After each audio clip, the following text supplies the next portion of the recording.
Assalamualaikum warahmatullahi wabarakatuh. Saya Akbar Kurnia Ederson dengan untuk mahasiswa C1D12214 dalam mata kuliah Cyber Security Management. Saya akan menjelaskan mengenai penyelenggara sistem elektronik atau PSE di Indonesia dengan dosen pengampu Bapak Bambang Purnomo, STMM. Baik, langsung saja ke pembahasan pertama, yaitu tentang pengertian dari penyedia sistem elektronik atau PSE. PSE adalah setiap orang, penyelenggara negara, badan usaha, dan masyarakat yang menyediakan, mengelola, dan atau mengoperasikan sistem elektronik. Kemudian ada manfaat PSE bagi masyarakat, yaitu PSE sebagai pihak yang melindungi data dan privasi pengguna, sehingga masyarakat dapat merasa aman dan nyaman saat menggunakan layanan PSE. Kemudian menggunakan keamanan cyber yang lebih baik, dan menjadi layanan publik yang lebih mudah diakses, serta peningkatan literasi digital. Nah, adapun manfaat PSE bagi perusahaan yaitu meningkatkan kepercayaan konsumen, memperluas jangkauan pasar, meningkatkan efisiensi dan efektivitas bisnis, serta mendukung pertumbuhan ekonomi digital dengan menyediakan infrastruktur dan platform yang dibutuhkan untuk menjalankan bisnis online. Nah, adapun peraturan yang mengatur terkait PSE di Indonesia yaitu ada peraturan pemerintah, peraturan menteri, dan peraturan-peraturan lainnya. Nah, adapun dari peraturan pemerintah yaitu peraturan pemerintah nomor 71 tahun 2019 tentang penyelenggaraan sistem dan transaksi elektronik atau PP 71/2019. Kemudian dari peraturan menteri yaitu peraturan Menteri Kominfo nomor 5 tahun 2020 tentang penyelenggaraan sistem elektronik di lingkup privat atau Permenkominfo 5/2020. Nah, adapun peraturan lainnya itu peraturan bersama Menteri Kominfo dan Menteri Dalam Negeri nomor 20 tahun 2019 dan nomor 40 tahun 2019 tentang penyelenggaraan sistem elektronik layanan publik. Nah, ini pun untuk cara pendaftaran PSE. Yang pertama itu cara pendaftaran di lingkup privat domestik, yaitu melalui OSS atau Online Single Submission. Ini adalah cara yang lebih mudah dan disarankan untuk PSE, skala mikro, kecil, dan menengah atau UMKM. Kemudian juga kita harus memiliki NIB atau nomor induk berusaha dan izin usaha terkait sesuai dengan KBLI atau kode klasifikasi baku lapangan usaha yang relevan dengan sistem elektronik yang akan kita daftarkan. Kemudian kita dapat mengakses OSS dan melakukan pendaftaran PSE dengan memasukkan NIB dan izin usaha. Kemudian untuk informasi lebih lanjut mengenai pendaftaran PSE bisa melalui OSS dan bisa didapatkan di Panduan Pendaftaran Penyelenggaraan Sistem Elektronik di lingkup privat domestik. Yang kedua, ada di PSE lingkup privat asing, yaitu melalui layanan online PSE Kominfo. Cara ini ditujukan untuk PSE asing atau PSE lingkup privat domestik yang tidak tercakup dalam OSS. Yang harus kita lakukan untuk mengakses itu adalah dengan mengakses situs resmi PSE Kominfo di layanan kominfo.go.id /register layanan kominfo.go.id dan dapat melakukan pendaftaran secara online. Proses pendaftaran ini melibatkan pengisian formulir yang detail terkait informasi usaha, sistem elektronik yang ditawarkan, dan dokumen pendukung lainnya. Nah, menurut saya, untuk ketepatan peraturan Kominfo mengenai PSE di Indonesia yaitu ada sisi positif dan negatifnya. Saya akan menjelaskan dari positifnya dulu.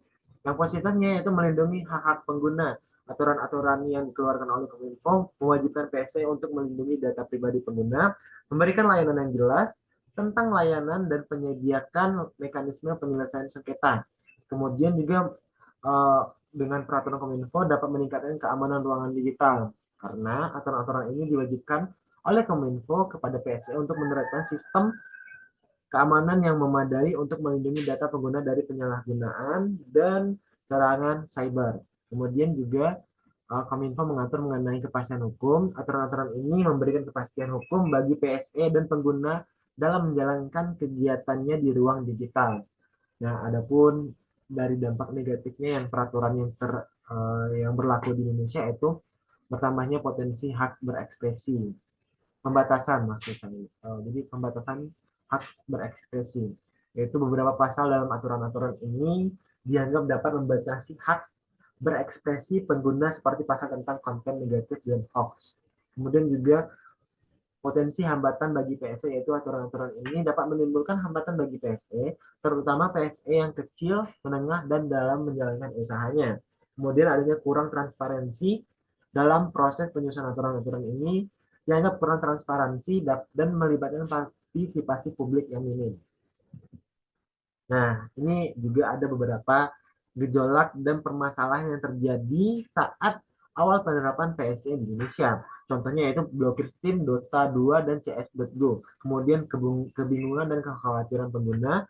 Kemudian kekhawatiran tentang privasi dan kebebasan berpendapat. Nah, hal inilah yang terjadi saat awal penerapan PSE di Indonesia, sehingga muncullah kasus-kasus gejolak ini.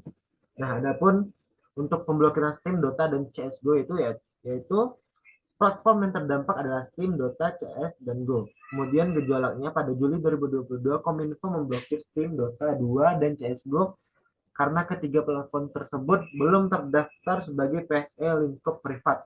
Hal ini menyebabkan kekecewaan bagi para gamer di Indonesia karena Dota 2 Steam adalah sebuah platform yang mengcover atau memberikan layanan di bidang video game. Kemudian permasalahannya, banyak gamer yang merasa dirugikan karena tidak dapat mengakses game favorit mereka, dan blokir ini juga menimbulkan kekhawatiran tentang potensi hilangnya pendapatan bagi industri video game di Indonesia.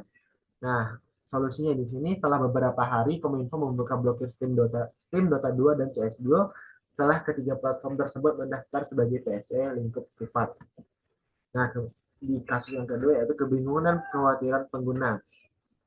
Platform yang terdampak yaitu berbagai platform digital termasuk media sosial, aplikasi pesan instan, dan platform e-commerce.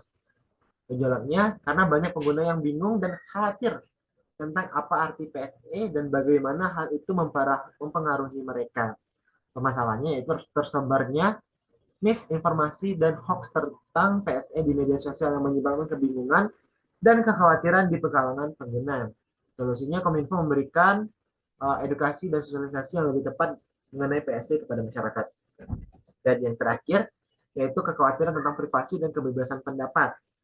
Platform yang terdampak di hal ini adalah berbagai platform digital termasuk media sosial dan aplikasi pesan instan. Gejolaknya karena ada kekhawatiran bahwa aturan PSE dapat digunakan untuk membatasi privasi dan kebebasan berekspresi pengguna. Permasalahan yang terjadi yaitu kekhawatiran ini didasari pada pengalaman di negara lain, di mana aturan serupa digunakan untuk membungkam kritik dan memonitor aktivitas online pengguna. Solusinya, Kominfo harus memastikan bahwa aturan PSE tidak digunakan untuk membatasi privasi dan kebebasan berekspresi pengguna.